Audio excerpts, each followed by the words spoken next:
السلام علیکم محترم ناظرین و سامعین، سوال ہے کہ ماہ محرم کے روزوں کی نیت کیسے کی جائے؟ جواب حاضر ہے۔ سب سے پہلے اس بات کو ذہن میں رکھیں کہ نیت نام ہے دل کے ارادے کا، یعنی اگر آپ نے دل کے اندر یہ استحضار پیدا کر لیا، یہ خیال پیدا کر لیا اور یہ کیفیت بنا لی دل کے اندر کہ میں آج روزہ رکھ رہا ہوں، تو یہی کیفیت اور دل کا استحضار آپ کے روزے کی نیت کافی ہو جائے گا۔ الگ سے کوئی کلمات کہنا اور زبان سے کوئی کلمات کہنا نہ تو ثابت ہی ہیں حدیث سے اور نہ ضروری ہی ہیں۔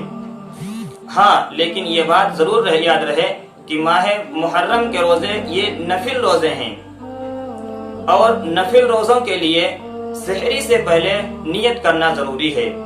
یعنی اگر آپ نے سحری کے وقت کھانا کھایا اور سحری کے وقت اٹھے ہیں آپ، تو یہی اٹھنا اور کھانا کھانا ہی آپ کی نیت ہو جائے گا، کیونکہ آپ جب اٹھے ہیں تو اٹھے اسی نیت سے ہیں کہ ہم صبح روزہ رکھیں گے۔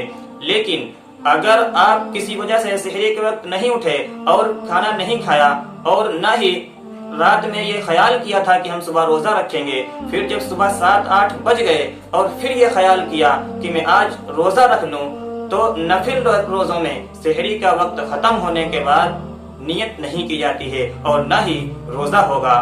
ہاں، فرض روزے ہیں، اس میں اگر آپ نے سحری نہیں کھائی اور سحری کے وقت نہیں اٹھے، رات میں سونے سے پہلے بھی نیت نہیں کی تھی کہ ہم صبح روزہ رکھیں گے، پھر اچانک صبح 8 بجے یا 9 بجے فرض روزوں کی نیت کر لیتے ہیں جو ماہ رمضان کے روزے ہوتے ہیں، تو ماہ رمضان کے چونکہ فرض روزے ہیں اور فرض روزوں میں نیت سحری کا وقت ختم ہونے کے بعد بھی کر سکتے ہیں۔ لیکن اگر نفل روزے ہیں تو ان میں سحری کا وقت ختم ہونے سے پہلے ہی نیت قابل قبول ہوگی۔ ہاں، اگر آپ کو صبح روزہ رکھنا ہے اور یہ خدشہ ہے کہ ہم صبح نہیں اٹھ سکیں گے، تو سونے سے پہلے ہی آپ دل کے اندر یہ ارادہ کر لیں کہ میں صبح روزہ رکھوں گا۔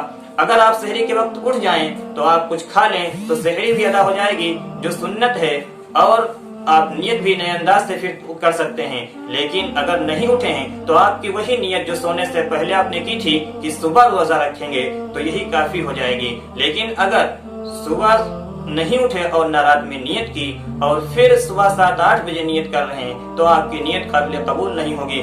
یہ مسئلہ بہت ہی اہم ہے، تمام مسلمانوں تک ثواب کی نیت سے شیئر کریں۔ السلام علیکم ورحمۃ اللہ وبرکاتہ۔